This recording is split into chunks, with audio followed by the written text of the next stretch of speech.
کہا صبر کرو اور اللہ سے ڈرو، اور لا حول ولا قوت الا باللہ کثرت کے ساتھ پڑھو۔ یہ ایسا وظیفہ ہے، ایک حدیث پاک میں آتا ہے کہ یہ 99 بیماریوں کا علاج ہے، اس میں سب سے کم درجے کی بیماری ہم اور غم ہے۔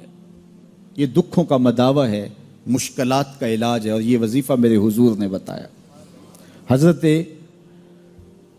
ابو ذر غفاری رضی اللہ تعالیٰ عنہ کو حضور نے 5 چیزیں بتائی تھیں، ان میں سے 5ویں چیز یہ تھی کہ ابو ذر کثرت کے ساتھ لا حول ولا قوت الا باللہ پڑھا کرو۔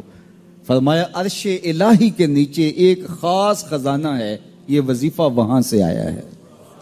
یہ زندگی میں معمول بنا لو، جب پھنس جاؤ، مشکلات میں آ جاؤ تو لا حول ولا قوت الا باللہ پڑھو، اللہ راستے کھولے گا۔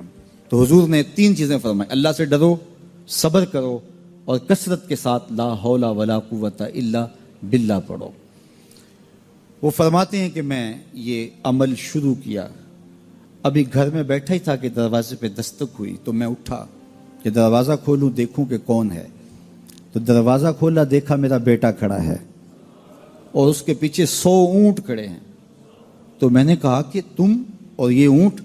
کہا مجھے موقع لگ گیا، میں ان کی قید سے بھاگ آیا اور آتے آتے ان کے 100 اونٹ بھی ہانک لایا ہوں۔ وَيَرْزُقْهُ مِنْ حَيْثُ لَا يَحْتَسِبُ، وہ تمہیں وہاں سے رزق دے گا جہاں سے تمہیں گمان بھی نہیں۔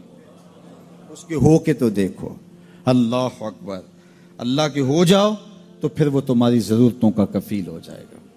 فرمایا حضرت عبداللہ ابن مسعود رضی اللہ تعالیٰ عنہ نے کہ کسی شخص کو فقر و فاقہ آ جائے تو وہ لوگوں کو بتائے کہ میں آج کل بڑے مشکل حالات میں ہوں، ہر وقت لوگوں کو بتاتا رہے تو اس کی مشکل بڑھے گی، اس کی مشکلیں آسان نہیں ہوں گی اس طرح۔ اور اگر وہ اپنی اس مشکل کو کسی سے شیئر نہ کرے بلکہ مصلی بچھا کے اپنے رب سے کہے کہ مالک فقر و فاقہ آ گیا ہے اور اس کا علاج تیرے پاس ہے، اس مرض کا مداوع تیرے پاس ہے۔ تو حضرت عبداللہ ابن مسعود فرماتے ہیں کہ رسول کریم نے فرمایا جلد یا بدیر اللہ اس کو مالا مال فرما دے گا۔ یہ بھی کبھی کر کے دیکھو، مشکل آ جائے، فاقہ آ جائے، مصیبت آ جائے، کسی سے نہ کہو، صرف اپنے رب سے کہو، پھر دیکھنا اس کی کرم نوازیوں کا می کیسے برستا ہے۔ فرمایا اللہ پر بھروسہ کرنے کا جو حق ہے اگر وہ تم ادا کر دو، وہ تمہیں ایسے رزق عطا کرے جیسے پرندوں کو عطا کرتا۔ ہم تو دکان پہ جانا ہوتا ہے، فیکٹری میں جانا ہوتا ہے، ہم اپنے کاروبار پہ جانا ہوتا ہے، نوکری پہ جانا ہوتا ہے، مزدوری پہ جانا ہوتا ہے، ہمیں پتہ ہے کہاں آج صبح جانا ہے، لیکن پرندوں کو کوئی پتہ نہیں ہوتا کہاں جانا ہے، راس المال بھی نہیں ہوتا، لیکن صبح نکلتے ہیں، شام کو کبھی بھی خالی پیٹ نہیں آئے۔ بن توکل پنچھی اڑ دے، خرچ نہ پلے زیرا ہو۔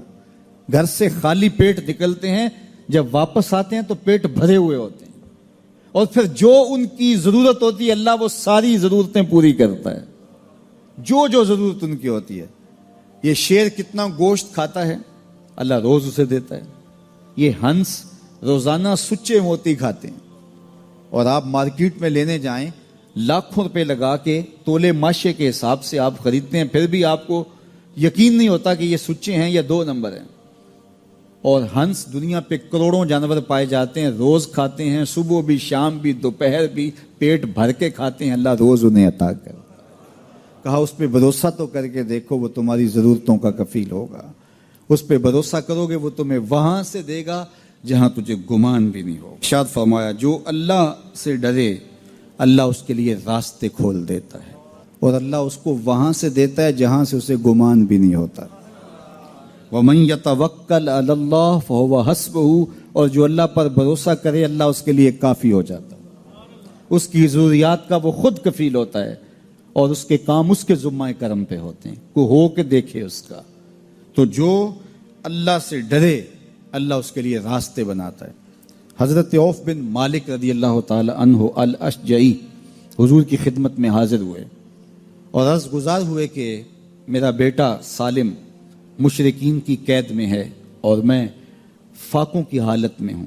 تو فرمایا آل محمد کے پاس 1 سیر جو ہیں، بس اس کے علاوہ ہمارے پاس بھی کھانے کے لیے دنیاوی اسباب نہیں ہیں۔